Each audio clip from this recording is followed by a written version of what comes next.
24 আন্দোলন যদি হইতো না তাহলে বেগম জিয়ার জানাজার ভিতরে লক্ষ লক্ষ মানুষ হইতো না, হাদি হত্যা হইতো না, আবু সাইদ হত্যা হইতো না।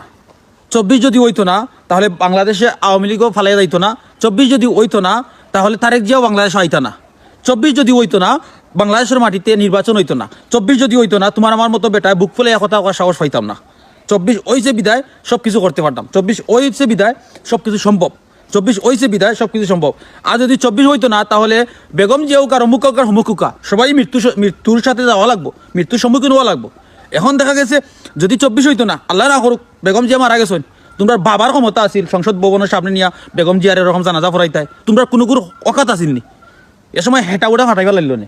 হুদায়িত্ব বেটান খালি ছিল খালি রাজনীতির ভালো বুঝো না তোমরা, রাজনীতি বুঝো নি কোনটা? হুদাই ইয়া উঠে কও যে 24টা অমুক দলাল আর অমুক ভারতওয়ালা অমুক রাজাকার অমুক পাকিস্তানি অমুক কথা হালার হালার। আজ থেকে 2 বছর আগে দেখি রাস্তাত কোনো একটারে দেখলাম না, ইসাবর কয়েকজন ছাড়া। উচিত কথা কইলে গুছিত ধরিলা, উচিত কথা কইলে দালাল হয়ে যায়, উচিত কথা কইলেই সন্ত্রাস হয়ে যায় না কিতা? ওরা তো